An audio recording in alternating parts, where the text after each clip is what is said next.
न मृत्युर्जननी न मे जन्मदाता न मे बंधुमित्रम न गुरुर्नैव शिष्य। महिमामयी श्री शिव महापुराण केवल एक ग्रंथ नहीं बल्कि महादेव तक पहुंचने का साक्षात मार्ग है। आज हम भगवान शिव के पावन चरित्रों, उनके अवतारों और सृष्टि के रहस्यों की यात्रा शुरू कर रहे हैं। इस कलयुग में शिव नाम ही परम औषधि है। आइए भक्ति के इस प्रवाह में डूबकर अपने जीवन को धन्य बनाएं। आप सभी से निवेदन, कमेंट बॉक्स में जय शिव शंभू या हर हर महादेव लिखकर अपनी उपस्थिति दर्ज कराएं।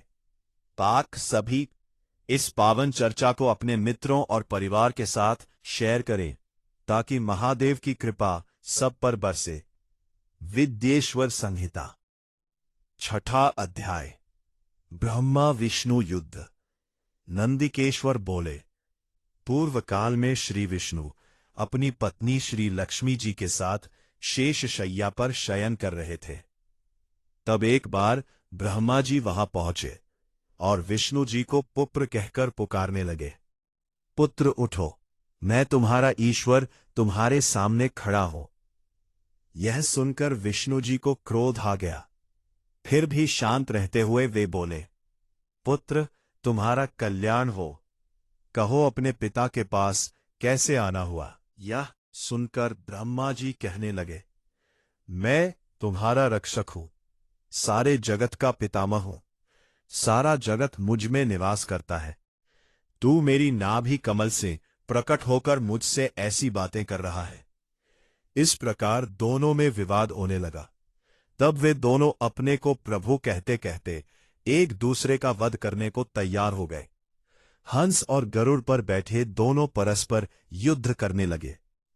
ब्रह्मा जी के वक्षस्थल में विष्णु जी ने अनेकों अस्त्रों का प्रहार करके उन्हें व्याकुल कर दिया। इससे कुपित हो ब्रह्मा जी ने भी पलटकर भयानक प्रहार किए। उनके पारस्परिक आघातों से देवताओं में हलचल मच गई। वे घबराए और त्रिशूलधारी भगवान शिव के पास गए और उन्हें सारी व्यथा सुनाई। भगवान शिव अपनी सभा में उमा देवी सहित सिंहासन पर विराजमान थे और मंद मंद मुस्कुरा रहे थे।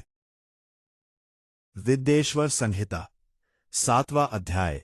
शिव निर्णय। महादेव जी बोले, मैं जानता हूं कि तुम ब्रह्मा और विष्णु के परस्पर युद्ध से बहुत दुखी हो। तुम डरो मत, मैं अपने गणों के साथ तुम्हारे साथ चलता हूं। तब भगवान शिव अपने नंदी पर आरूढ़ हो देवताओं सहित युद्ध स्थल की ओर चल दिए। वहां छिपकर वे ब्रह्मा विष्णु के युद्ध को देखने लगे।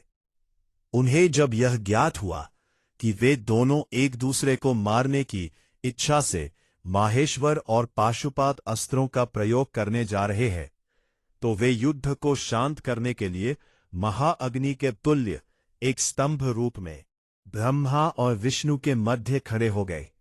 महाअग्नि के प्रकट होते ही दोनों के अस्त्र स्वयं ही शांत हो गए। अस्त्रों को शांत होते देखकर ब्रह्मा और विष्णु दोनों कहने लगे कि इस अग्नि स्वरूप स्तंभ के बारे में हमें जानकारी करनी चाहिए। दोनों ने उसकी परीक्षा लेने का निर्णय लिया। भगवान विष्णु ने शूकर रूप धारण किया और उसको देखने के लिए नीचे धरती में चल दिए। ब्रह्मा जी हंस का रूप धारण करके ऊपर की ओर चल दिए। पाताल में बहुत नीचे जाने पर भी विष्णु जी को स्तंभ का अंत नहीं मिला, अतः वे वापस चले आए। ब्रह्मा जी ने आकाश में जाकर केतकी का फूल देखा।